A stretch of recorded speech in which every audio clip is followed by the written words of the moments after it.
দর্শক দেখছেন এসবিটিভি সন্ধ্যা সংবাদ, সঙ্গে আছে আমি বিএম এরশাদ। শুরুতেই গণস্বাস্থ্য হোমিও সংবাদ শিরোনাম। শোকের বাতাসে ভাসছে দেশ, হাদির হত্যার বিচারের দাবিতে উত্তাল দেশ। বিকে টিভির প্রথম প্রতিষ্ঠা বার্ষিকী পালন হলো, এবার শুনুন বিস্তারিত। হোমিওপ্যাথ এটা শুধু একটি চিকিৎসায় নয়, এটা একটি আস্থা, একটি ভরসার নাম। বিশ্বের কোটি মানুষ এখন বিশ্বাস করে আরোগ্য হওয়া এখন আর স্বপ্ন নয়, বরং সম্ভব। ক্যান্সার যে কোনো স্টেজের নিরাময় ও আরোগ্যের জন্য আপনিও চলে আসুন নির্ভাবনায়।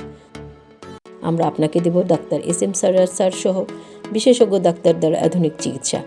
আমাদের বিশ্বাস, আমাদের চিকিৎসায় আপনার রোগ নিরাময় হবে ইনশাল্লাহ। চিকিৎসা নিতে আজই যোগাযোগ করুন স্ক্রিনে দেওয়া নম্বরে। হাদির হত্যার বিচারের দাবিতে শাহবাগ, পল্টন, বাংলা মোটর সহ সারা দেশে উত্তাল বিক্ষোভ সমাবেশ।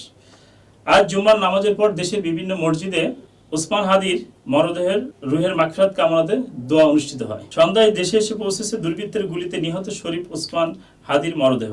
আজ সকাল 10টা থেকে বিকাল 5টা পর্যন্ত অনুষ্ঠিত হলো বিকে টিভির প্রথম প্রতিষ্ঠা বার্ষিকী বাংলা মোটর রূপায়ণ টাওয়ারে। এ সময় প্রধান অতিথি হিসেবে উপস্থিত ছিলেন দুলাল খান, বিশিষ্ট সমাজসেবক। পবিত্র কোরআন ও গীতা পাঠের মধ্য দিয়ে অনুষ্ঠান সূচনা করা হয় এবং কথাসাহিত্যিক ইঞ্জিনিয়ার বিএম এরশাদের উক্ত অনুষ্ঠানের উদ্বোধন ঘোষণা করেন। এ সময় তিনি বলেন, সম্মানিত উপস্থিতি, আসসালামু আলাইকুম। উদ্বোধকের কাজ শুধু মনে হয় উদ্বোধন ঘোষণা করাই, যেহেতু বক্তব্যের কোনো সুযোগ থাকে না, তারপরেও কিছু কথা বলতেই হবে। হৃদয়টা অত্যন্ত ভারাক্রান্ত। কেন ভারাক্রান্ত সেটা আপনারা জানেন। জুলাই বিপ্লবী সৈনিক, ইনকিলাব মঞ্চের মুখপাত্র, আমরা জানি গত শুক্রবারে সন্ত্রাসীর কবলে গুলিবিদ্ধ হয়ে তিনি চিকিৎসাধীন অবস্থায় ইন্তেকাল করেছেন। ইন্না লিল্লাহি ওয়া ইন্না ইলাইহি রাজিউন। তার বিদায়ী আত্মার প্রতি গভীর শ্রদ্ধা জ্ঞাপন করি। একটি কথা না বললেই নয়, আমরা ইনকিলাব মঞ্চ বা ইনকিলাব বললে ধারণা, চিন্তা, চেতনা অন্যরকম হয়ে যায়। ইনকিলাব একটি আরবি শব্দ, যার বাংলা অর্থ বিপ্লব, আন্দোলন, সংগ্রাম।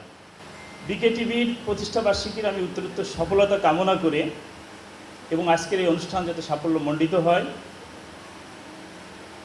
সেই দিক রেখেই আজকের অনুষ্ঠানের শুভ উদ্বোধন।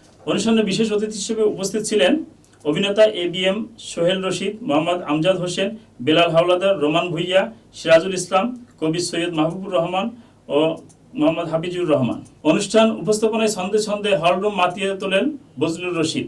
উক্ত অনুষ্ঠানে সভাপতিত্ব করেন আকরাম হোসেন মিলন। ABM সোহেল রশিদ তার বক্তব্যে তিনি বলেন, সবশেষ গুণীজনদের সম্মাননা প্রদানের মধ্য দিয়ে উক্ত অনুষ্ঠানের সমাপ্ত ঘোষণা করা হয়।